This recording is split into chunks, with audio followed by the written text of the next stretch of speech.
تذکرہ امام حسین میں کربلا کے بعد کیا ہوا؟ جب سارے شہید ہو گئے، ان کی لاشوں پر گھوڑے دوڑائے گئے، تو جو لوگ قریب آبادیوں کے لوگ تھے وہ آئے، ان لاشوں کو سمیٹا، کتنوں کو تو انہوں نے دفن کیا اور مولا حسین کو دفن کیا۔ اب بیویاں خیمے میں تھیں، قیدی بنائی گئیں۔ سیدہ زینب فاطمہ زہرا کی سگی بیٹی ہیں، حسین ابن علی کی سگی بہن ہیں، زوجات امام حسین ہیں، بی بی سکینہ ہیں۔ اس خیمے میں چند عورتیں رہ گئیں اور بیمار زین العابدین ہیں۔ یزیدی لشکر کی طرف سے لوگ آئے اور کہا کہ اپنے ہاتھ آگے بڑھاؤ۔ ہاتھ آگے بڑھائے گئے تو ان کو ہتھکڑیاں ڈال دی گئیں۔ رسول اللہ کے گھر والوں کو ہتھکڑیاں ڈال کر باہر نکالا گیا، خیمے اجاڑ دیے گئے۔ بعض روایات یہ بتاتی ہیں کہ خیموں میں آگ لگا دی گئی۔ جب خیمے جل گئے، شام کا وقت تھا، مغرب کے بعد یہ لٹا ہوا تاخت و تاراج قافلہ کوفہ کی طرف جا رہا تھا۔ کربلا سے اب یہ کوفہ جا رہے تھے، لیکن ظالموں نے جتنے شہید ہوئے تھے ان کے سر سنبھال کر رکھے تھے۔ امام حسین ابن علی کا سر لے لیا، عباس علمبردار کا سر لے لیا، اور علی اکبر امام قاسم کے سر کاٹ کر لے لیے۔ سارے سروں کو انہوں نے، اس لیے کہ اس وقت ثبوت پیش کرنے کے لیے سر دکھانے پڑتے تھے کہ ہم نے ان کا قتل کیا ہے۔ اب سروں کو انہوں نے نیزوں میں ڈال دیا اور سروں کو لے کر نیزوں سے چلنے لگے۔ یہ سفر ان کا شروع ہوا، کوفہ کی طرف چلے۔ کیا ہے، ایک بڑی بات مجھے یاد آتی ہے۔ مولا حسین کی ایک کنیز تھی جس کا نام بی بی شیرین بتایا گیا ہے۔ وہ سیدہ فاطمہ زہرا رضی اللہ تعالیٰ عنہ کی بھی خدمت کر چکی ہیں۔ بی بی شیرین، اس کو حضرت امام حسین نے آزاد کر دیا تھا۔ وہ کہتی تھی کہ میں آزاد نہیں ہونا چاہتی ہوں۔ کہا تھا کہ تو بڑھاپے کو پہنچ چکی ہے، تجھے ہم نے آزاد کر دیا۔ اور اس کے بعد مولا حسین نے جب یہ مدینہ طیبہ میں تھے، بی بی شیرین کو کہا تھا کہ تو آزاد ہے، جا۔ بہت سارا مال دیا تھا اور جمع کر کے کہا تھا کہ تو چلی جا، اپنی بقیہ زندگی آرام سے گزار۔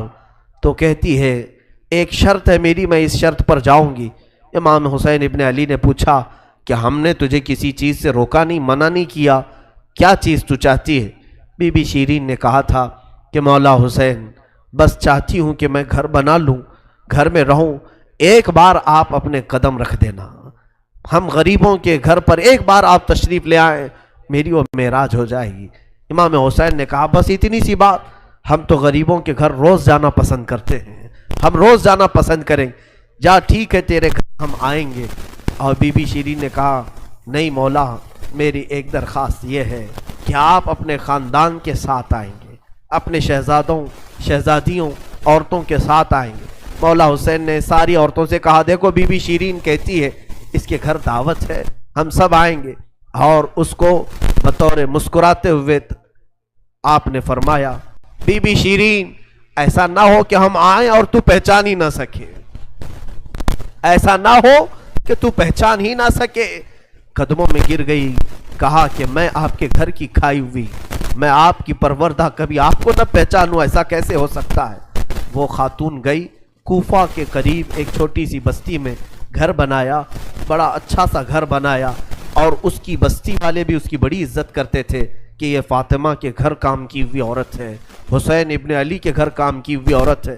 وہ ہر گھر میں جاتی تھی، بستی والوں سے کہتی تھی لوگوں دیکھنا میں نے گھر بنایا اور پیغام بھیج دیا ہے، فاطمہ کے لاڈلے شہزادہ رسول امام حسین نے مجھے وعدہ کیا ہے ایک بار وہ میرے گھر تشریف لائیں گے۔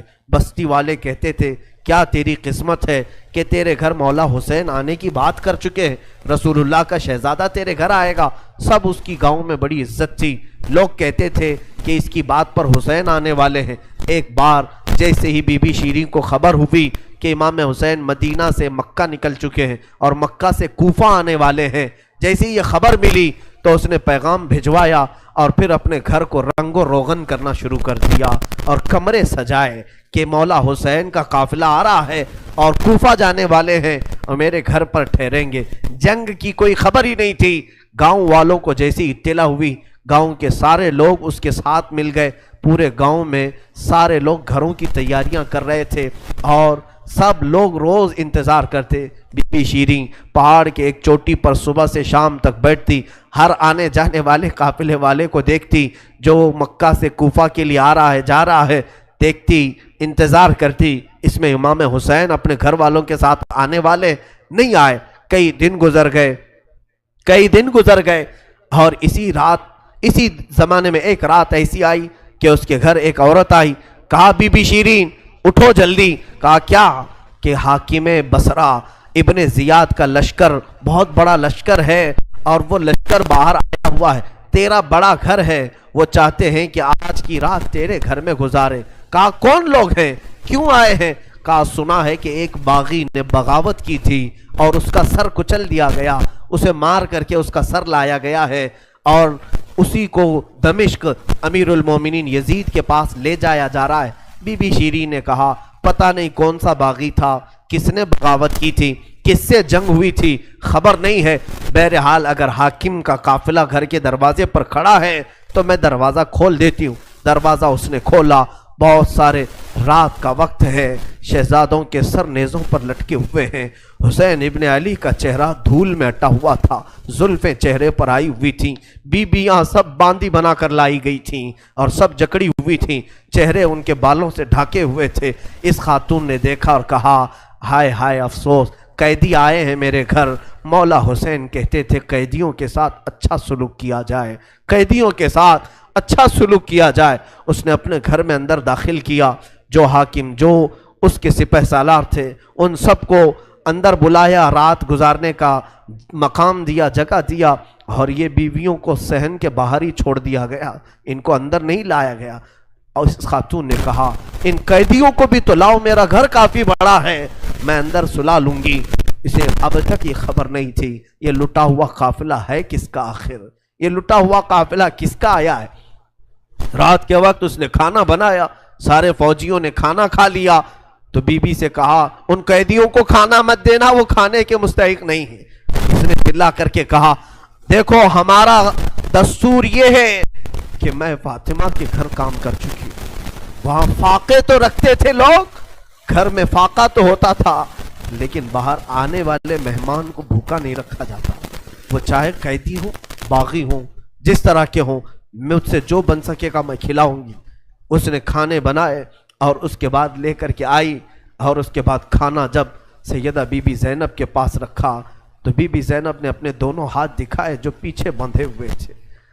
اس خاتون نے، بی بی شیریں نے کھولا اور ان کے بالوں سے چہرہ ڈھکا ہوا تھا، اور اس نے کھانا پروسا کہ کھا لو بیویوں، کھا لو۔ تو بی بی زینب نے پکار کر کے اپنے بھائی کا نام لیا، یا حسین ابن علی۔ تو بی بی شیریں چونک اٹھی، یہ نام تو کیوں لے رہی ہے؟ یہ نام تو میرے آقا کا ہے جس کی میں باندھی تھی، میں خدمت گزار تھی، یہ نام تو کیوں لے رہی ہے؟ بی بی زینب کہتی ہے بی بی شیریں کیا ہم نے تجھے پہچان لیا؟ بابا نہیں کہتے تھے کسی دن ہم گھر پر آئیں اور تو پہچان ہی نہ سکے؟ یہ جو اونچے نیزے پر سر دکھ رہا ہے یہ تیرے آقا مولا حسین کا سر ہے، اور یہ علی اکبر کا سر ہے، یہ قاسم کا سر ہے۔ بی بی زینب پکارتی گئی، بی بی شیریں نے دیکھا اور پکار کر کے کہا مولا کیسی مہمان نوازی کا وقت تم نے دیا، کیا اس طرح بھی کوئی مہمان بنتا ہے کسی کے گھر؟ اور یہ کہتی ہوئی غش کھا کر گر پڑی، اس پر پانی ڈالا جاتا، وہ اٹھتی پھر غش کھا جاتی، بے ہوش ہو جاتی۔ سچ کہا تھا مولا حسین نے، اے بی بی شیریں ہم تو وعدہ کیے ہیں آ کر رہیں گے، کہیں ایسا نہ ہو کہ تو پہچان ہی نہ سکے۔ سچ کہا تھا مولا حسین، آپ اس حالت میں میرے گھر آئے کہ میں پہچان نہ سکی، کیونکہ وہم و گمان میں بھی نہیں تھا کہ فاطمہ کے لاڈلے کا کٹا ہوا سر کبھی گھر آ سکتا۔ وہ غش کھا کر کے گر گئی، روایات میں ہے۔ صبح جب اٹھا لوگوں نے، فوجیوں نے اٹھ کر کے دیکھا تو بی بی شیریں کا جسم ٹھنڈا پڑ چکا تھا، اس کی روح نکل چکی تھی۔ غم حسین میں لوگوں کی جانیں چلی گئی۔ یہاں آج دو آنسو ہمارے نکلتے ہیں تو لوگ ہمیں بولتے ہیں، غم حسین میں لوگوں کی روح نکل گئی۔ جو اصلی محبت کرنے والے تھے وہ دنیا سے ہی رخصت ہو گئے۔ مولا حسین کی محبت کرنے والی بی بی شیریں دنیا میں نہیں رہی۔ کہا آخری جملے اس کے یہ تھے، گھر بڑی آن شان سے اس لیے بنایا تھا کہ ایک بار مولا قدم رکھیں گے، اب انہوں نے قدم رکھ دیا تو اب جینے میں کوئی مزہ نہیں ہے، اب میری زندگی کی تمنا پوری ہو گئی ہے۔ اس کے بعد یہ قافلہ نکلا، کوفہ کی طرف جا رہا تھا، ابن زیاد تک پہنچنا تھا، حاکم بصرہ حاکم کوفہ عبید اللہ بن زیاد کے پاس۔ یہ قافلہ جانے سے پہلے کئی منزلوں پر رکا، دوسری رات آئی تھی، دوسری رات ایک گرجا گھر کے پاس ان کا قیام ہوا، وہ ایک عیسائی کا گرجا تھا، وہاں پر قیام ہوا۔ عیسائی نے دیکھا کہ بہت سارے کٹے ہوئے سر آئے، اس نے بھی اپنے چرچ میں رکنے کی اجازت دی تھی۔ ہائے افسوس، عیسائی بھی رحم کھا رہے ہیں، کیسے وہ مسلمان تھے جو رسول اللہ کے گھر والوں پر رحم نہ کھا سکے۔ عیسائی نے وہاں پر رکنے کی اجازت دی۔ اس کے بعد کہا، رات کو اس نے کہا کہ یہ جو سروں پر، یہ جو نیزوں پر سر ہیں، کیا یہ ہمیں ایک رات کے لیے دو گے؟ لوگوں نے کہا لے لو لے لو، لیکن امانت کے ساتھ واپس کرنا کہ یہ ہمیں دمشق پہنچانا ہے۔ اس نے سر حسین کو لیا، دھول کو صاف کیا، اس لیے کہ اسے دور سے ہی اس چہرے میں کچھ چمک نظر آ رہی تھی۔ اس عیسائی راہب نے رات کے وقت دیکھا، ایک تخت پر رکھ کر کے سر حسین کا غور سے مطالعہ کرنے لگا اور اپنی پرانی کتابوں سے ملانے لگا۔ پرانی کتابیں پڑھتا تھا اور چہرہ دیکھتا تھا، بار بار دیکھتا تھا، پھر چیخ کر کے کہا، ہاں میں اپنے مقام کو پہنچ گیا، اس لیے کہ مقدس کتابوں میں لکھا ہوا ہے نبی کے آخری نبی کا نواسا ظلمن قتل کیا جائے گا اور اس راستے سے جائے گا، اور یہاں کی گرجا میں اگر رکے تو گرجا میں جو خدمت گزار ہے وہ اس کی خدمت کرے، مولا اسے جنت عطا کرے گا۔ وہ عیسائی راہب کہتا ہے وہ چہرے میں ساری علامتیں جو کتابوں میں لکھی یہی ہیں، وہ ایمان لے آیا، کلمہ طیبہ پڑھا، اسلام قبول کیا، رات میں اس کی دنیا بدل گئی۔ میرے عزیزو، اسی کو کہا جاتا ہے اسلام زندہ ہوتا ہے ہر کربلا کے بعد۔ حسین کے انتقال کے بعد بھی اسلام پھیل رہا، ایمان دوسروں کو بانٹ رہے ہیں۔ صبح تک اس گرجا میں رکے، پھر دن پورا گزارے اور شام کے وقت ٹھنڈے وقت میں کوچ کرنے کا ارادہ کیا، اور سر امام حسین جو ان لوگوں نے نیزے پر لیا تھا اس کو ایک جگہ گاڑ دیا، اور اس کے بعد اپنے پانی وغیرہ کے استعمال کے بعد قافلے کو کوچ کرنے کا حکم دیا۔ قافلہ آگے چلا، لیکن جو فوجی آتا سر حسین کو اٹھانے کے لیے نیزے پر، وہ تو ہلکا ہو چکا تھا لیکن وہ زمین میں ایسا گڑ چکا تھا کہ اٹھتا نہیں تھا، کسی سے ہل نہیں رہا تھا۔ بہت لوگوں نے کوشش کی، پھر آ کر کے انہی ظالم یزیدیوں نے بی بی زینب سے کہا، اے خاتون، یہ تمہارے بھائی کا سر زمین پر ایسا جمع ہوا ہے، ہٹتا نہیں ہے، آگے بڑھنا ہے ہمیں، یہ ہٹتا نہیں ہے۔ بی بی زینب نے غور سے دیکھا اور کہا، قافلے میں دیکھ لو سب ہیں یا نہیں، قافلے میں سب ہیں یا نہیں۔ دیکھا گیا تو بی بی سکینہ قافلے میں نہیں تھی، قافلے میں موجود نہیں تھی۔ بی بی زینب نے کہا، وہ میرا غیور بھائی ہے، اپنے خاندان والوں کو چھوڑ کر کہیں جاتا نہیں تھا، اپنی بچی کا غم ہوگا، آگے نہیں بڑھتا، تلاشو سکینہ کہاں ہے۔ لوگوں نے ڈھونڈنا شروع کیا، پہاڑ کی ایک چھوٹی سی چوٹی پر وہ بیٹھی ہیں اور ایک خاتون کی گود میں بیٹھی ہیں، کوئی ایک خاتون ہے، اسے سہلا رہی ہے، تھپکیاں دے رہی ہیں۔ بی بی سکینہ 9 سال کی عمر میں ایک بڑی معزز خاتون کی گود میں ہچکیاں لے لے کر رو رہی ہیں اور کچھ باتیں کر رہی ہیں۔ بی بی زینب نے دور سے دیکھا، خاندان کی کچھ عورتیں اور آئیں، پکارا، سکینہ جانے کا وقت ہو گیا، تم یہاں کیا کر رہی ہو؟ دوڑ کر کے جیسی سکینہ کے قریب آئے تو دیکھا نہ وہاں عورت تھی نہ کوئی خاتون تھی۔ سکینہ کو اٹھایا، کیا کر رہی تھی تم یہاں، کیسے آئی، کون عورت کس سے بات کر رہی تھی؟ سکینہ نے کہا، میں جانتی نہیں تھی، یہاں حاجت کے لیے آئی تھی، اچانک ایک خاتون نمودار ہوئی، اس نے مجھے گود میں اٹھایا، بوسے دینا شروع کیا، میرا ماتھا چوما، میں نے پوچھا کہ تو کون ہے؟ تو اس نے کہا، اے بچی تو نہیں جانتی، میں تیری دادی فاطمۃ الزہرا ہوں، میں فاطمۃ الزہرا ہوں، رسول اللہ کی شہزادی ہوں۔ میں اپنی دادی کے گود میں سو گئی، بڑا نرم گود تھا، بڑی ان کی نازک ہاتھ تھے، اور وہ مجھے سہلا رہی تھی اور مجھ سے پوچھ رہی تھی کہ کیسے کربلا میں کیا کیا ہوا سنا بچی؟ میں علی اصغر کی شہادت دادی کو سنا رہی تھی، علی اکبر کیسے قتل ہوئے دادی کو سنا رہی تھی، ان کے آنسو بہتے تھے اور میرے جسم پر گرتے تھے، اور میں نے کربلا کی ساری داستان اماں فاطمہ کو سنا رہی تھی۔ سیدہ زینب کی چیخ نکل پڑی کہ ماں فاطمہ اب بھی بے قرار ہے، اس لیے کہ حضرت امام مسلم فرماتے ہیں، ایک بڑے بزرگ ہیں، تابعی ہیں، کہتے ہیں میں نے خواب میں دیکھا ایک بوڑھی خاتون کو، کربلا کا یہ منظر جو تھا 10ویں محرم کو ہوا، 9 محرم کو خواب دیکھیں یا عاشورہ کی رات کو انہوں نے خواب دیکھا، کہتے ہیں ایک بوڑھی عورت ہے، بڑی عمر والی عورت ہے، جبہ اس کے سر پر پڑا ہوا ہے، جھاڑو لے کر میدان جھاڑ رہی ہے، پورا میدان جھاڑا۔ تو یہ امام مسلم فرماتے ہیں میں نے دور سے پکار کر کے کہا بی بی کون ہو آپ، یہ میدان کیوں جھاڑ رہی ہو؟ انہوں نے پلٹے بغیر کہا اے شخص میں رسول اللہ کی بیٹی فاطمہ الزہرا ہوں، یہ میدان کربلا ہے، میں یہاں جھاڑ رہی ہوں اس لیے کہ کل میرا لاڈلا یہاں گرنے والا ہے، کہیں کوئی نوکیلی کنکر اس کے جسم میں نہ چبھ جائے، مجھے درد ہوگا اگر حسین کو کوئی زمین کی کنکریاں چبھیں، میں صاف تو کر لوں۔ فاطمہ الزہرا کا غم ہم نہیں جان سکتے میرے عزیز، احساس نہیں کر سکو گے، غم کی داستانیں بڑی ہیں، بہت ہیں، واقعات سنانے کے لیے میرے پاس وقت نہیں ہے، میں سمیٹتا ہوں۔ عزیزان گرامی، یہ تاخت و تاراج قافلہ، یہ اسیران اہل بیت کوفہ پہنچے ابن زیاد کے محل میں، ابن زیاد نے دیکھا حسین ابن علی کو تانے مارنے لگا، کہا کہ تم نے بڑا غلط کیا، تم نے یزید کے خلاف خروج کیا، بغاوت کیا، اور اس کے بعد بہت ساری بے حرمتی کرنے کے بعد اس قافلے کو اس نے دمشق روانہ کیا۔ دمشق ملک شام کی راجدھانی، آج بھی ملک شام میں جس کو انگلش میں دمسکس کہا جاتا ہے، دمشق ہے وہ اصل۔ دمشق میں جب یہ قافلہ پہنچنے لگا وہاں کے حالات الگ تھے، بازار شام پر لعنت ہو، بازار شام پر کا برا ہو، وہاں شام کا بازار سجایا گیا تھا، گھر گھر وہاں سجائے گئے تھے، اور لوگوں میں یہ جشن کا ماحول تھا کہ آج باغیوں کے سر لائے جا رہے ہیں اور قیدیوں کو جکڑ کر کے ملک شام خلیفہ وقت یزید کے دربار میں پیش کیا جا رہا ہے۔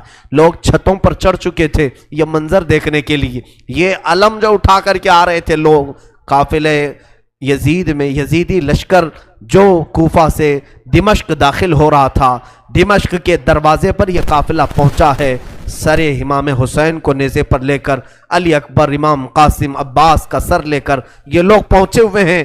ابھی ملک شام کے بازار میں دیکھا اچانک طبلے بجنا شروع ہو گئے، ڈھولوں کی آوازیں بلند ہو گئی، باجے شروع ہو گئے اور بہت زیادہ بانسریاں بجنے لگیں، اور اس جشن کے ماحول میں اس قافلے کو لایا جا رہا ہے۔ آگے لوگ ناچتے ہوئے جا رہے ہیں، کھیلتے ہوئے جا رہے ہیں کہ فتح مبین یزید کا اچھا ہو، جے جے کار لگ رہی تھی۔ خاندان اہل بیت کو قیدی بنا کر کے لایا گیا ہے۔ میرے عزیزوں، اس خاندان اہل بیت کے ساتھ وہاں جو معاملات ہوئے، کئی لوگ تھے جو دیکھنے کے لیے دور دور سے آئے تھے۔ ایک صحابی ہیں، وہ کہتے ہیں میں تجارت کے لیے گیا تھا تو مجھے خبر ہوئی کہ آج اہل بیت کا قافلہ یہاں آ رہا ہے، تو میں دوڑتا ہوا پہنچا، اور جیسے ہی میں نے دیکھ کر کے میں ضبط نہ کر سکا، وہ چہرہ آج نیزے پر تھا جو کبھی میرے مصطفیٰ کے کندھے پر ہوا کرتا تھا۔ وہ صحابی کہتے ہیں ان کے لبوں پر میرے آقا اپنے ہونٹ رکھا کرتے تھے، ان کی گردن کو سونگھا کرتے تھے۔ وہ حسین کی گردن کو انہوں نے تلوار سے الگ کیا ہوا تھا اور نیزے پر لا رہے تھے۔ وہ صحابی دوڑتے ہوئے آئے، کہا میری زندگی کا برا ہو میں حسین کا ساتھ نہیں دے سکا، میں حیدر کے گھر والوں کا ساتھ نہیں دے سکا۔ بچیاں تھیں جو قیدی بنا کر لائی گئی تھیں، دوڑ کر کے وہ صحابی آئے اور بی بی سکینہ کے پاس آئے، ننھی سی 9 سال کی عمر کی بچی بھی قیدی بن کر آئی، دوڑ کر کے ساتھ قریب آئے، پوچھا کہ بچی میں تمہارے غم میں برابر کا شریک ہوں، میں بھی تمہارے غم میں ساتھ ہوں، اہل بیت کا میں وفادار ہوں۔ انہوں نے توجہ نہیں کی، اس لیے کہ بی بی سکینہ کہتی ہیں ہم تو دنیا سے مایوس ہو چکے تھے، ہم نے کٹنے کے وقت کسی کو آتے ہوئے نہیں دیکھا، اب تماشا دیکھنے کے لیے بہت سارے لوگ آتے ہیں، توجہ نہیں کی۔ اس صحابی رسول نے آگے بڑھ کر کہا کہ اے سکینہ میں تجھے جانتا ہوں، تو حسین کی بیٹی ہے، تو فاطمہ کی لاڈلی ہے، تو شیر خدا کے گھر کی شہزادی بتا کوئی حاجت ہو، کچھ کھانا پانی کوئی چیز۔ اللہ اللہ، یہ بھوکے اور پیاسوں نے کبھی کھانا کسی سے نہیں مانگا۔ پوری داستان کربلا سننا، کبھی انہوں نے روٹی نہیں مانگا، ہاں پانی ضرور مانگا ہے۔ پانی مانگنا انسانیت کے لیے عیب نہیں، روٹی مانگنا محتاجی کی علامت ہو سکتی ہے۔ بی بی سکینہ نے کہا کہ بڑی حاجتیں پوچھ رہے ہو، کیا میری حاجت پوری کرو گے؟ کہا بتاؤ بچی، میں اپنی طرف سے جو ہو سکے کروں گا، میرے پاس پیسے ہیں، مال ہے، میں اس سے جو چاہے کروں گا۔ بی بی سکینہ نے صرف ایک درخواست کی کہ میرے نانا کے صحابی، بس اتنا کام کر لو کہ یہ جو اونچے نیزے پر میرے بابا کا سر ہے، حسین ابن علی کا، اس سر کو تھوڑا آگے بڑھا دو، یہ جو جلوس میں جا رہا ہے آگے بڑھا دو۔ ہمارے گھر کی بچیاں غور سے سنیں، میرے گھر کی عورتیں کان کھول کر کے سنو، 9 سال کی بچی کیا خواہش ظاہر کر رہی ہے۔ کہا اگر وہ نہیں بڑھتے ہیں تو انہیں پیسے دے، وہ انعام دے کر آگے بڑھاؤ۔ اس صحابی نے پوچھا کہ اس سر کو تمہارے قریب رہنا اچھا ہے، تمہارے قریب رہنا اچھا ہے، آگے کیوں بڑھانا چاہتی ہو؟ بی بی سکینہ نے کہا اس لیے کہ لوگوں کا جلوس بابا سر کو دیکھنے کے لیے آ رہا ہے، اور سارے دیکھنے قیدی بنا کر کے لائے گئے تھے۔ بیمار زین العابدین حسین ابن علی رضی اللہ تعالیٰ عنہ کے شہزادے، وہ قیدی بنا کر لائے گئے تھے۔ ایک صحابی وہاں پر حاضر ہوئے، کہا کہ کوئی حاجت ہو تو بیان فرمائیں، ہم آپ کے غم میں شریک ہیں۔ حضرت امام زین العابدین نے کوئی توجہ نہیں کی، یہاں تک کہ ایک سپاہی یزید کا ایسا تھا جو تھیلا بھر کر کے پتھر لے کر چل رہا تھا، تھیلا بھر کر پتھر لے کر چل رہا تھا، اور وہ باہر کھڑے ہوئے لوگوں میں پتھر بانٹتا تھا کہ کچھ پتھر تم لوگ برسا ہو۔ ملک شام میں جانے کے وقت کچھ لوگ وہاں صدقے کی کھجوریں پھینک رہے تھے اس اہل بیت کے گھرانے پر، اور کچھ لوگ پتھر برسا رہے تھے۔ یزید کے یہ مخالف لوگ ہیں، باغی لوگ ہیں، ان کے دلوں میں یزید کی محبت تھی، بنو امیہ کے وفادار لوگ تھے۔ اس قافلے پر کچھ لوگوں نے پتھر برسائے، وہ قافلہ اب اور کتنے زخم اٹھاتا، اب ان کو چھوڑا کیا تھا، لوگوں نے سارے زخم تو دے دیے تھے۔ امام زین العابدین نے اس صحابی سے کہا کہ دیکھو یہ پتھر برسا رہے ہم پر۔ اس صحابی نے تلوار کھینچ لی اور اس کو قتل کرنے کا ارادہ کیا، آپ نے منع کیا، رک جاؤ رک جاؤ، اس لیے کہ بہت سارے قتل میں نے اپنے بابا کے دیکھے، اور وہاں کوئی بھی اپنی تلوار لے کر ہمارے مدد کے لیے نہیں آ سکا۔ امام زین العابدین کا یہ لٹا ہوا قافلہ یزید کے دربار میں لایا گیا، اور سر امام حسین کو ایک تشت میں رکھ کر پیش کیا گیا۔ یزید اپنے ہاتھ میں چھڑی لے کر مولا حسین کے لبوں پر مارتا تھا اور کہتا تھا حسین تمہاری جوانی ختم ہو گئی، کاش تم میری بیعت کر لیتے تو تم زندگی سے ہاتھ نہیں دھوتے، اور کبھی میں نہیں چاہتا کہ تمہارا قتل ہو جائے۔ اس نے جھوٹے الفاظ میں لوگوں کو اس طرح ورغلایا۔ سیدہ زینب نے وہاں پر ایک جرأت مندانہ خطبہ دیا تھا، مولا حسین کی سگی بہن یزید کے دربار میں خطبہ دی تھی، اور اس کے بعد پھر یہ اسیران اہل بیت کو یہاں ملک شام میں چند دن ٹھہرایا گیا اور آزاد کیا گیا، مدینہ طیبہ کے لیے رخصت کرنے کا حکم ہوا۔ یہ لٹا ہوا قافلہ مدینہ آیا۔ اللہ اللہ، مدینے کو جب یہ لوگ پہنچے، اہل مدینہ کہتے ہم کو وہ شہادت کی خبر پہلے سے مل گئی تھی، کربلا میں مولا حسین کا قتل ہو چکا ہے، خاندان اہل بیت کے ساتھ برا سلوک ہوا ہے۔ پورا مدینہ سرحد پر آ کر کھڑا ہو گیا تھا، مدینے کے باہر انتظار میں۔ وہاں ننھی سی سغرا بھی تھی، مولا حسین کے کچھ گھر والے بھی تھے، وہ انتظار میں تھے۔ جیسے ہی لوگ مدینہ طیبہ میں داخل ہونے لگے، بیویوں کو دیکھ کر مدینے والے چیخ پڑے، سارے مدینے والے زاروں قطار رونے لگے۔ سیدھا یہ قافلہ آیا بارگاہ رسول میں، مصطفیٰ صلی اللہ علیہ وسلم کی قبر انور کے پاس پہنچ گیا، اور پھر بی بی زینب وہاں کھڑے ہو کر شروع سے لے کر اخیر تک کی داستان میرے آقا کو سنانے لگی۔ یا رسول اللہ، آپ کا دوش پر سوار ہونے والا شہزادہ، آپ کا محبوب نظر حسین بڑے زخموں سے چور چور تھا۔ یا رسول اللہ، وہ کربلا میں لاشیں اٹھاتا رہا، پیاسا رہا، بھوکا رہا۔ مدینے کے لوگ کہتے ہیں پورا مدینہ صرف زندگی میں 2 مرتبہ سب سے زیادہ رویا ہے، ایک اس وقت جب میرے آقا کی وفات ہوئی تھی، جب میرے آقا کی وفات ہوئی تھی، دوسرا اس وقت جب اہل بیت کا قافلہ مدینے میں لٹ کر داخل ہوا تھا، سارے غموں سے نڈھال تھے، ہر کوئی پریشان حال تھا۔ بی بی صغرا ننھی سی تھی، 6 سال کی تھی، بار بار لپٹ کر کے بی بی زینب سے کہتی ہیں وہ ننھا بچہ کہاں ہے علی اصغر جس کے ساتھ میں کھیلتی تھی، وہ کہاں ہے، فلاں کہاں ہے۔ بچی کے دماغ میں جتنے یاد تھے سب کو پوچھا کرتی تھی۔ بی بی زینب کہتی ہیں ہر ایک کے جواب میں جب میں کہتی تھی وہ بھی انتقال کر گئے، وہ بھی انتقال کر گئے۔ بی بی صغرا پوچھتی تھی کیا کربلا میں موت سستے میں ملتی ہے؟ جہاں آپ لوگ گئے تھے موت بہت سستی ہے، اتنوں کو کیسے آپ نے موت کے گھاٹ اتار دیا؟ بی بی زینب کے پاس کوئی الفاظ نہیں تھے۔ امام زین العابدین کا زندگی بھر یہ حال تھا۔ اللہ اکبر! زین العابدین وہ تنہا شہزادے ہیں میرے مولا حسین کے جو پھر 95 ہجری تک باحیات رہے۔ امام حسین کی شہادت ہونے کے بعد 61 ہجری میں جو شہادت ہوئی اس کے بعد سے سن 95 ہجری تک آپ باحیات رہے، لیکن روتے روتے آنکھوں کا پانی سوکھ گیا تھا۔ لوگ کہتے ہیں امام زین العابدین کو ہم لوگ دیکھتے تھے، کبھی وہ روتے تھے تو دونوں آنکھوں سے خون نکل آتا تھا۔ لوگ پوچھتے کہ مولا زین العابدین سجاد آپ اتنا کیوں روتے ہیں؟ کہتے ہیں کیا تم میری ہنسی کی تمنا رکھتے ہو؟ جس کے سامنے اس کے بھائیوں کو، اس کے گھر والوں کو، اس کے باپ کو کاٹا گیا ہے، اس کے گھر والوں کو کاٹا گیا ہے۔ امام زین العابدین کا حال یہ تھا کہ امام زین العابدین شہر میں جا رہے تھے اور قصاب گوشت بیچنے والا دکان میں بیٹھا ہے، گوشت بیچ رہا ہے۔ جیسے ہی وہ قریب آنے لگے اس نے جلدی سے گوشت کے اوپر چادر ڈال دی، گوشت چھپا دیا۔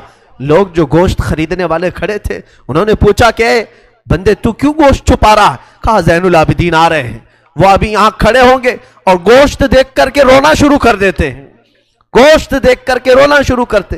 کہا ایسا کیوں کرتے ہیں؟ کہتے ہیں جب بھی وہ میری دکان کے پاس یہ کچا گوشت دیکھتے ہیں تو کہتے ہیں کہ میرے بھائیوں کا گوشت ایسے ہی کاٹا گیا تھا اور ادھیڑا گیا تھا۔ زندگی بھر وہ گوشت کی دکان کے پاس کھڑے ہوتے تو ان کی آنکھیں بہہ جاتی۔ اور اس کے بعد ایک روایت یہ بھی ملتی ہے کہ قربانی کے دن تھے، مولا زین العابدین ایک جگہ سے گزر رہے ہیں، ایک قصائی بکرے کو لٹایا ہے اور جلدی سے اس پر چھری چلائی جا رہی تھی۔ امام زین العابدین دور سے کھڑے ہو گئے، کہا اے قصائی تو نے بکرے کو لٹایا، پانی پلایا کہ نہیں پلایا؟ وہ کھڑا ہوا، کہا اے امام زین العابدین ہم مسلمان ہیں، جانوروں کو کاٹتے ہیں تو پہلے پانی پلا کے کاٹتے ہیں۔ امام زین العابدین نے کربلا کی طرف منہ کیا، کہا مولا حسین مسلمان جانوروں کو پانی پلا کے کاٹتے ہیں، جانوروں کو پانی پلا کے کاٹتے ہیں، مگر اہل بیت کے کسی شہزادے کو ایک گھونٹ بھی پانی نہیں پلایا گیا اور انہیں ویسی ہی پیاسا شہید کیا گیا ہے، پیاسا کاٹا گیا ہے۔ امام زین العابدین کی پوری زندگی ایک ایک چیز کو دیکھتے تو رونے لگ جاتے تھے کہ کربلا میں یہ چیز نہیں تھی، یہ چیز نہیں تھی۔ ایک وقت ایسا بھی آیا، کوفہ کا گورنر ابن زیاد، یہ اب اس کے برے دن شروع ہو چکے تھے۔ میں پھر دوسری تقریر میں عرض کروں گا، ظہر کی اذان انشاءاللہ تقریر کے بعد ہوگی۔ آج سارا مجمع یہاں پر ہے اور انشاءاللہ بغیر نماز پڑھے ہم تو یہاں سے جائیں گے نہیں، اور اذان لوگوں کو جمع کرنے کے لیے ہوتی ہے، جو آلریڈی جمع ہیں پھر انہیں کیا جمع کیا جائے۔ اذان تو ہم دیں گے انشاءاللہ، صبر کریں۔ یہ وقت شہادت کا ہے، یہ وقت کربلا کی یاد کا ہے۔ مولا حسین کے یہ شہزادے امام زین العابدین رضی اللہ تعالیٰ، زندگی بھر آپ کے حالات یہ تھے کہ کبھی کچا گوشت دیکھیں تو رو پڑے، کسی جانور کو ذبح ہوتے دیکھیں تو رو پڑے۔ ایک بار امیر کوفہ ابن زیاد، اب امیر مختار نام کا ایک شخص جو بدلہ لینے کے لیے بعد میں اٹھ کھڑا ہوا، بعد میں کوفہ میں ایک ایسا شخص ظاہر ہوا جس کا نام مختار ثقفی تھا، اس نے اعلان کیا کہ میں قاتلان حسین کا بدلہ لوں گا، اور اس نے اٹھ کر کے کچھ اہل بیت سے محبت کرنے والوں کو اپنے قافلے میں جمع کیا، اور یہ قافلہ بڑھتا گیا یہاں تک کہ خون حسین کا بدلہ لینے کے لیے یزید کی موت کے بعد اس نے ہر ایک کو تلاشنا شروع کیا، شمر کو ڈھونڈا، اس کو قتل کیا، اور اس کے بعد عمرو بن سعد کو ڈھونڈا، اسے قتل کیا، عبید اللہ بن زیاد جو کوفہ کا حاکم تھا، جو جڑ تھا اس فساد کا، اسے ڈھونڈا، اور اس کے بعد 22,000 کا جو لشکر تھا اس میں سے کسی ایک کو بھی اس نے زندہ نہیں چھوڑا، ایک کو بھی نہیں. جتنے وہاں شریک تھے سب کو قتل کیا، سب کو قتل کیا. اور 22,000 کو قتل کرنے کے بعد مختار ثقفی نے یہ اعلان کیا، ابھی میں نے حسین کی ایک انگلی کا بھی بدلہ نہیں لیا، میں حسین ابن علی کی ایک انگلی کا بھی بدلہ نہیں لیا. یزید خائب و خاسر ہو کر مر گیا. اور یزید کی سب سے بڑی ذلت تو یہ ہے، یزید کے بعد اس کا بیٹا معاویہ تخت پر بیٹھا. پہلے دن خلیفہ بنا کر اسے بٹھایا گیا، اس کے بعد 6 مہینے تک وہ گھر سے باہر ہی نہیں آیا. 6 مہینے کے بعد سیدھے لاش باہر آئی بیٹے کی. وہ 6 مہینے کبھی تخت پر نہیں بیٹھا یزید کے. لوگ کہتے تھے کہ معاویہ آپ یزید کے جانشین ہیں، وہ نیک شہزادہ تھا. دیکھیں اللہ کی مصلحت کیسی، صحابی کے پیٹ میں یزید پیدا ہوا، یزید کے پیٹ میں معاویہ، پھر اچھا شہزادہ پیدا ہوا، نیک تھا. اس نے کہا، لوگ جب کہتے تخت پر بیٹھ جائیے تو اس نے اس تخت کی طرف دیکھ کر کے تھوک دیا اور کہا اس تخت پر بیٹھوں جس پر شہزادہ رسول کا خون لگا ہوا ہے، اس تخت پر بیٹھوں جو تخت حسین ابن علی کے گھر والوں سے رنگا ہوا ہے. کبھی اس تخت پر نہیں بیٹھا. اس کی یزید کی سب سے بڑی ذلت تو اسی پہ ہے کہ اس کا خود کا بیٹا اس کے تخت پر تھوک دیا، نہیں بیٹھ سکا. لیکن حسین کا چرچا آج بھی ہے، حسین کے شہزادے گلی کوچوں میں ہر جگہ ہے. سادات کی خوشبو تم محسوس کرو گے آج بھی. حسین ابن علی کے یہ صاحبزادے زین العابدین جہاں پر رہ رہے تھے خیمے میں، تو ایک مرتبہ ایسا ہوا کہ ابن زیاد جان بچاتا ہوا بھاگتا ہوا نکل آیا، کیونکہ مختار ثقفی اس کے پیچھے لگ گیا تھا، اپنے سواریوں کو دوڑا دیا تھا اس کے پیچھے کہ عبید اللہ بن زیاد جہاں بھی ملے اسے پکڑ کر کے لاؤ، اسے پکڑ کر کے لاؤ. تو سب اس کے پیچھے لگ گئے. مختار ثقفی کے ڈر سے عبید اللہ بن زیاد جان بچاتا ہوا بھاگتا ہوا ایک خیمے میں آیا. وہ خیمہ کسی اور کا نہیں، امام زین العابدین کا تھا. وہاں پر پہنچ گیا. آپ قرآن پاک کی تلاوت میں مصروف تھے. مختار ثقفی کے ڈر سے آنے والا یہ عبید اللہ بن زیاد ہانپ رہا تھا، کانپ رہا تھا. امام زین العابدین نے سر اٹھا کر کے دیکھا، کیا بات ہے؟ کہا پیاس کی شدت ہے، اگر تمہارے پاس پانی ہو تو پلاؤ. امام زین العابدین نے فوراً کھٹوری بھری اور پانی دیا. اس نے پانی پیا اور پھر کہا اور پانی ملے گا. انہوں نے اور ایک کھٹوری بھری اور پھر پانی پلایا. اس نے پیا، 3 کھٹوریاں پانی پیا. عبید اللہ بن زیاد یہ سوچنے لگا شاید امام زین العابدین نے مجھے پہچانا نہیں ہوگا. اس نے کہا آپ مجھے نہیں پہچانے ہوں گے شاید. آپ نے چہرہ اٹھایا تو آنکھوں میں خون تھا، آنکھوں میں خون تھا. کہا اے ظالم، تجھے نہیں پہچانوں گا؟ تیری وجہ سے میرا پورا گھرانہ لٹ گیا، میرا پورا خاندان تو نے تباہ کیا، بھوکا اور پیاسا کربلا میں تڑپایا، تجھے نہیں پہچانوں گا؟ تو عبید اللہ بن زیاد بدبخت نہیں ہے؟ تو اس نے کہا جب آپ نے پہچانا تو پانی پلا رہے ہو. امام زین العابدین نے کہا جو تو نے ہمارے ساتھ سلوک کیا وہ تیری فطرت تھی، اور ہم نے جو سلوک کیا ہے یہ اہل بیت کی فطرت ہے، یہ اہل بیت کی شان ہے، ظالموں کے ساتھ بھی پانی پلانے کا سلوک. اسی لیے میرے عزیزو، آج اگر ہمیں کچھ آس ہے، امید ہے، تو رسول کے انہی شہزادوں سے کہ ہماری برائیاں 1000 ہوں گی، لیکن مجھے امید ہے کہ ان حسین ابن علی کے شہزادوں سے اگر قیامت کے دن ایک بار ہم کہہ دیں گے پانی، تو امید ہے کہ یہ اپنے نانا کے حوض کوثر سے ہمیں پانی ضرور پلائیں گے. تذکرہ کرو حسین کا، تذکرہ کرو اہل بیت کا اور علی کے شہزادوں کا. یقیناً حوض کوثر پر انہی کا قبضہ ہے. میرے آقا صلی اللہ تعالیٰ علیہ وسلم اپنے ہاتھ سے جسے چاہیں گے پانی پلائیں گے. ان کے گھر والوں کو ستا کر کے تم پانی قیامت کے دن کس منہ ہوگے، پیاس بجھاؤ گے. امام زین العابدین نے اس وقت بھی پانی پلایا. میرے عزیزوں، اس کے بعد ایسا نہیں کہ اسلام ختم ہو گیا، امیہ کی خلافت چلتی رہی. یزید کے بعد اس کا بیٹا معاویہ کے انتقال کے بعد پھر مروان حاکم بنا، مروان کی حکومت چلی. پھر اس کے بیٹے آئے تقریباً 90 ہجری تک، اور اس کے بعد 105 ہجری تک اسی امیہ خاندان نے خلافت کی باغڈور سنبھالی. اس کے بعد عباسی خلافت کا دور شروع ہوا. جو بنو عباس کہلائے وہ اہل بیت سے محبت کرنے والے تھے. اتنے زمانے تک بھی اہل بیت کے ساتھ برا سلوک ہوتا رہا. امیہ کے پورے جتنے خلفاء آئے انہوں نے اہل بیت کے ساتھ کوئی اچھا سلوک نہیں کیا. امام باقر کے ساتھ، امام جعفر صادق کے ساتھ، امام موسیٰ کاظم کو 12 سال تک قید میں رکھا گیا تھا، ان کو زہر پلایا گیا تھا، کوڑے مارے گئے تھے. یہ اماموں کے ساتھ برا سلوک تقریباً 100 سال تک چلتا رہا. اور ایسا نہیں، رسول کا گھرانہ آج بھی لٹانے پر قربان ہے.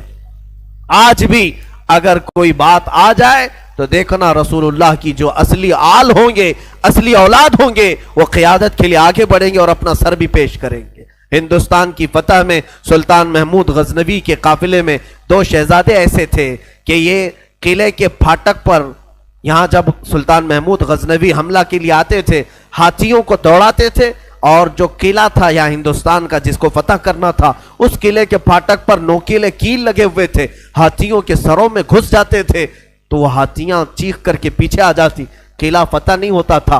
رات کو خواب میں محمود غزنوی نے دیکھا حضور پاک صلی اللہ علیہ وسلم تشریف لائے. محمود غزنوی بادشاہ ہے، پوچھا یا رسول اللہ ہندوستان فتح کیسے ہوگا؟ میرے آقا نے فرمایا تیری فوج میں میرے 2 شہزادے ہیں، ان سے مشورہ لے، وہ جو کہیں گے تو اس پر عمل کر. صبح اٹھا تو فوج میں دیکھا تو 2 آلے رسول تھے، 2 نوجوان تھے. حاضر ہوا، کہا آپ میری فوج میں ہیں، میں نہیں جانتا تھا، آپ مجھے مشورہ دیں کہ کیا کرنا ہے. جانتے ہو دونوں شہزادوں نے کیا مشورہ دیا؟ پہلے وعدہ لیا سلطان جو ہم کہیں گے اس پر عمل کرنا ہوگا. کہا بالکل عمل کروں گا. کہا بات در حقیقت یہ ہے جب تم ہاتھیوں کو دوڑاتے ہو یہ قلعے کا پھاٹک توڑنے کے لیے، اس قلعے پر نوکیلے کیل لگے ہوئے ہیں، وہ ہاتھیوں کے سر میں گھس جاتے ہیں، اس وجہ سے ہاتھی توڑ نہیں پاتے. کل صبح جب حملے کے لیے تم ہاتھیوں کو تیار کرو، ایک کام کرنا، ایک ہاتھی کے سر پر مجھے باندھنا، دوسرے ہاتھی کے سر پر میرے بھائی کو باندھنا. یہ دونوں شہزادوں نے کہا. محمود غزنوی تڑپ گیا، کانپ گیا، قیامت کے دن میں کیا جواب دوں، اور وہ منہ چھپا کر بھاگ آیا. دونوں شہزادے باہر آئے اور فوجیوں کو حکم دیا ہاتھیوں کے سروں پر ہمیں باندھا جائے. وہ خود انہوں نے ہاتھیوں کے سروں پر اپنے آپ کو باندھا. ہاتھی دوڑائے گئے اور ہاتھی دوڑ کر جیسے ہی قلعے کے دروازے پر ٹکر مارا اور وہ نوکیلے کیل انہی شہزادوں کے سینوں میں ایسے پیوست ہو گئے، اتنی تیزی سے چپ گئے کہ دونوں کی لاشیں انہی پھاٹک پر لٹکی رہ گئی اور وہ دروازہ ٹوٹ کر کے گر گیا اور ہندوستان میں اسلام کا پرچم لہرایا گیا تھا. یہاں پر بھی خون آل رسول ہے. میرے عزیزوں، یہ اہل بیت کے دم قدم سے ہم آج اسلام کی بہاریں دیکھ رہے ہیں. یہ سارا صحرا ان قربانیوں کو جاتا ہے. آج ہم نے تذکرہ امام حسین کیا. کچھ ذمہ داریوں کی بات اخیر میں کر جاؤں. آج جتنے بھی جوان یہاں حاضر ہیں میں حسین کا انہیں واسطہ دیتا ہوں، حسین کے لاڈلوں کا واسطہ دیتا ہوں. خیرت کرو، اب شرم کرو. اب تمہاری زندگی گزارنے کے وہ طریقے نہیں ہونا چاہیے جس طریقوں پر تم آج جی رہے ہو. آج تمہارے چہروں پر نہ حسین کی کوئی علامت ہے، نہ کربلا والوں کی کوئی علامت ہے. اے میرے عزیز بچوں، اے میری ماں اور بہنوں، اٹھو. کربلا والوں سے اگر تم محبت کرتے ہو تو آج علم حسین لو. اور علم حسین کا نام پنجا نہیں بلکہ در حقیقت علم حسین قرآن مجید کا نام ہے. تم اپنے ہاتھوں میں اس مصحف پاک کو اٹھاؤ. کیا تم نہیں دیکھتے سر امام حسین بھی تلاوت کر رہا تھا جب دمشق کے بازار میں حسین کا سر لایا گیا تھا؟ اس وقت بھی لوگوں نے دیکھا نیزے کے اوپر سے امام حسین کے لبوں سے یاسین مبارکہ کی تلاوت کی آواز آ رہی تھی. وہ حسین کٹے ہوئے سر سے بھی جب تلاوت کر سکتے ہیں، تم کیوں تلاوت نہیں کرتے؟ آج قرآن کیوں نہیں پڑھتے؟ قرآن کو کیوں ہاتھ نہیں لگاتے؟ آج ہمارے گھروں میں جو اندھیرا ہے یہ قرآن نہ پڑھنے کی وجہ سے. میرے آقا نے سچ فرمایا کہ تم اپنے گھروں کو قبرستان نہ بناؤ. جس گھر میں قرآن نہیں پڑھا جاتا اس گھر کو کہا گیا یہاں میتیں رہتی ہیں، یہاں مردے رہتے ہیں. کتنے گھروں میں قرآن پڑھا جا رہا ہے؟ مردوں کا گھر بنائے ہو. بچیوں کو بٹھاؤ، بچوں کو بٹھاؤ، قرآن ان کے ہاتھ میں دو، قرآن کی طرف توجہ کرو. اگر ایک بار پھر پلٹ آئی یہ امت تعلیمات اسلام کی طرف، مجال ہے کہ کوئی تمہاری طرف آنکھ اٹھا کر کے دیکھے. میں یہ چیلنج کے ساتھ کہتا ہوں تمہارے پاس ایمان کی جو دولت ہے پوری دنیا چھان مارو گے یہ دولت کسی قوم کے پاس نہیں ہے، کسی کے پاس نہیں. تمہارے پاس محبت رسول ہے، تمہارے پاس محبت علی ہے، تمہارے پاس محبت حسین ہے، تمہارے پاس اولیاء کاملین کے کردار ہیں، تمہارے پاس ساری علامتیں تبرکات ہیں، تم کیوں پیچھے ہو؟ تمہارا پیچھے رہنا تو افسوس کی بات ہے۔ آج لوگ تمہیں بزدل بنا رہے ہیں، آج لوگ تمہارے اوپر خوف کا ماحول طاری کیے ہوئے، ڈر کا ماحول طاری کیے ہوئے۔ شاید یہاں تم نے دیکھا بھی ہوگا، ہزاروں تقریریں ہیں، میں اپنی تعریف کے لیے نہیں کہہ رہا ہوں، ہزاروں خطبہ ہیں، چند ہی بولتے ہوں گے لوگ، اس لیے کہ خطبہ وائزین مقررین کی زبانوں کو بھی بند کرنے کی کوشش کر رہے ہیں۔ کتنے تو مجھے بولتے ہیں یوں نہ بولو مولانا، بہت جلدی گرفتار ہو جاؤ گے، بہت جلدی جیل میں چلے جاؤ گے، حکومت کی تمہارے اوپر نظر ہے، ڈپارٹمنٹ میں تمہارے ریکارڈ ہیں، بہت ساری باتیں ہیں۔ میرے عزیزوں، ایک طرف میرے پاس یہ امت مصطفیٰ بھولی بھٹکی ہوئی قوم ہے، ایک طرف میرے آقا کی قرآن عظیم ہے اور حسین اعظم کے کربلا کے واقعات ہیں۔ مجھے بتاؤ، کیا حسین ابن علی کا سامنا قیامت کے دن نہیں کرنا ہوگا؟ کیا ہم جیسوں کو پکڑ کر قیامت میں نہیں پوچھا جائے گا مولا نے تجھے زبان دی تھی، مولا نے تجھے قرآن کا علم دیا تھا، رب نے تجھے حدیثیں عطا کی تھی، تو نے اپنے حبیب کی امت کے ساتھ کیا سلوک کیا؟ کیا تو انہیں سبحان اللہ اور نعروں میں ہی سلا دیا کرتا تھا؟ اگر قیامت کے دن مجھے یہ سوال ہوگا میں کیا جواب دوں گا؟ اس لیے میں یہ بہتر سمجھتا ہوں، حق بولنے پر اگر گرفتاری ہو جائے تو میری گرفتاری کوئی معنی نہیں رکھتی، اس لیے کہ مجھ سے کئی لاکھ درجہ گنا بہتر امام زین العابدین جب گرفتار کیے جا سکتے ہیں اور مولا حسین کے گھر والوں کو قیدی بنایا جا سکتا ہے تو ہماری لاکھوں زندگیاں ان کی قید پر قربان ہوں۔ ہمیں قید سے ڈر نہیں ہے، ہمیں کوئی گرفتاری سے خوف نہیں ہے، اور ہماری زبانوں کو خریدنے کی کوشش بھی نہ کرو، ہمارے الفاظ کو خریدنے کی کوشش نہ کرو۔ اے مسلمانوں، میں جو بول رہا ہوں ایک بات یاد رکھنا، اگر لوگوں میں بدگمانی ہے میرے متعلق، بدگمانی کرتے ہوں پیسوں کے لیے، مال کے لیے، یا میں اپنی فیلڈ بنانے کے لیے بول رہا ہوں، تم خام خیالی میں ہو۔ انشاءاللہ میں کس مقصد سے بول رہا تھا اور تم کس مقصد سے سن رہے تھے، آج میں صفائی نہیں دوں گا، کل بروز قیامت رسول اللہ کے سامنے فیصلہ ہو جائے گا، قیامت کے دن فیصلہ ہو جائے گا انشاءاللہ۔ میرا وجدان یہ کہتا ہے میں کہاں کھڑا رہوں گا اور تم کہاں کھڑے رہو گے، یہ قیامت کے دن ہی پتا چلے گا، قیامت کے دن پتا چلے گا۔ اگر میری بات آج آپ تک پہنچتی ہے تو عمل کی طرف آؤ، ہیلے بہانے نہ کرو۔ مجھے مارنا ہے مار لو، مجھے کوسنا ہے کوس لو، دو چار گالیاں مجھے دے لو، اگر دل ٹھنڈا ہوتا ہے۔ میرے اخلاق برے ہیں، میرے اعمال برے ہیں، ہو سکتا ہے میں نکما ہوں، ہو سکتا ہے میں کم علم ہوں، ساری باتیں مجھے منظور ہیں، لیکن جس چیز کی طرف میں تمہیں دعوت دے رہا ہوں وہ دعوت کو ہلکا مت سمجھو، اس بیان کو ہلکا نہ سمجھو۔ میں تو تمہیں محبت رسول کی طرف بلا رہا ہوں، میں تمہیں مولا حسین کے کردار کی طرف بلا رہا ہوں، اسے تو نہ کوسو۔ میں کمتر ضرور ہوں لیکن جس کی دعوت دے رہا ہوں وہ دعوت کمتر نہیں ہے، وہ دعوت ہلکی نہیں ہے۔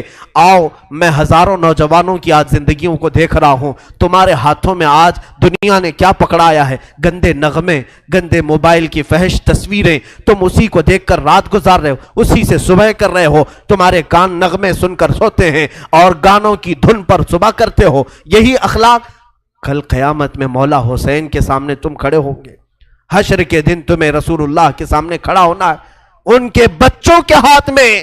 ارے 11 سال کا بچہ جب تلوار اٹھایا تھا، تم اپنا موبائل اٹھا کر کے اس کو دکھاؤ گے؟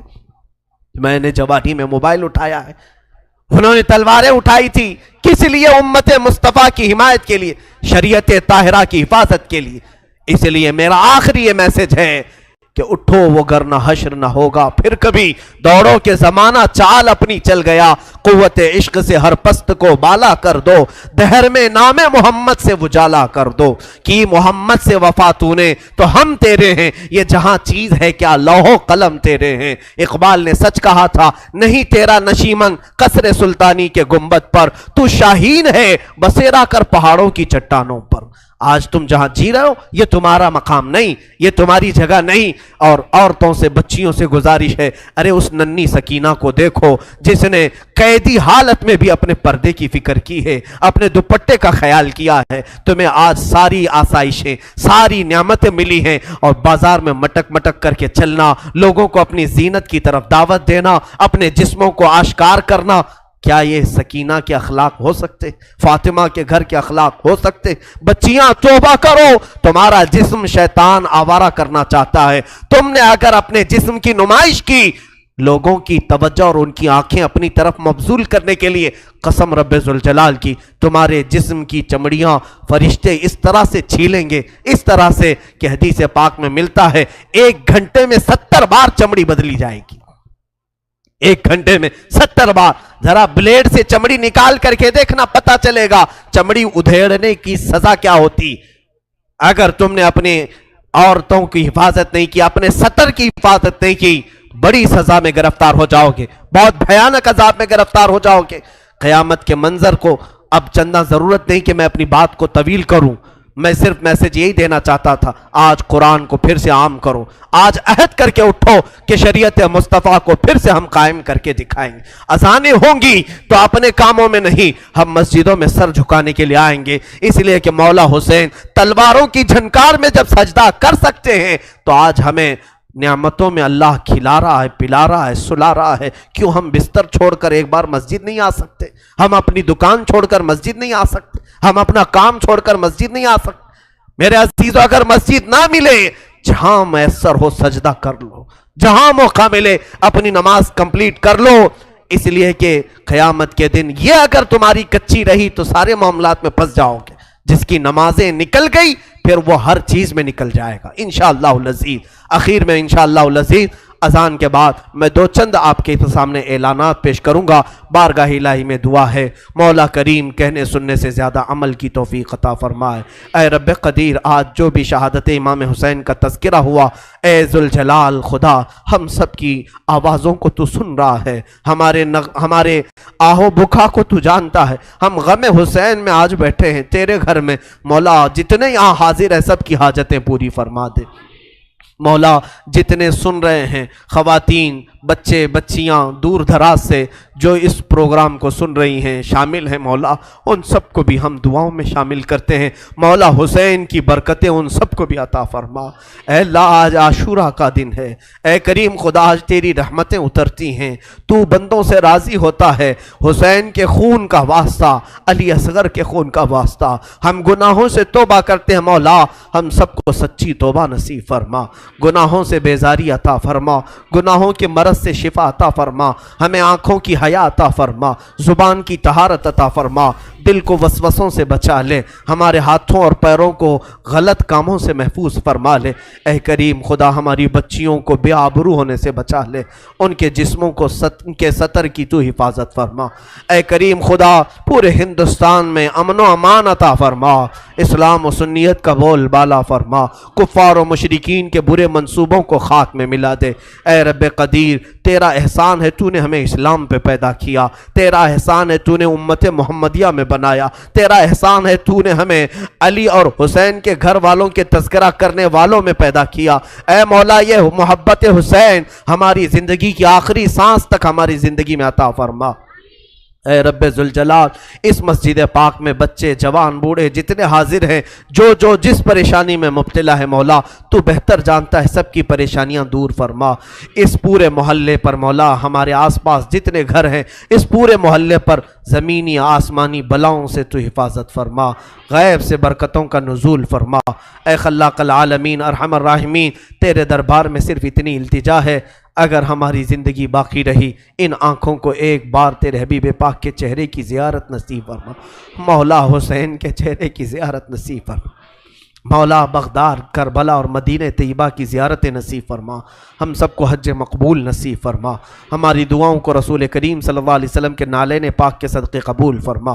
ان اللہ وملائکتہ یصلون علی النبی یا ایھا الذین آمنوا صلوا علیہ وسلموا تسلیما۔ اللهم صل على سيدنا ومولانا محمد معدن الجود والكرم وآله وأصحابه الكرام وابنه الكريم وبارك وسلم. سبحان ربك رب العزة عما يصفون وسلام على المرسلين والحمد لله رب العالمين.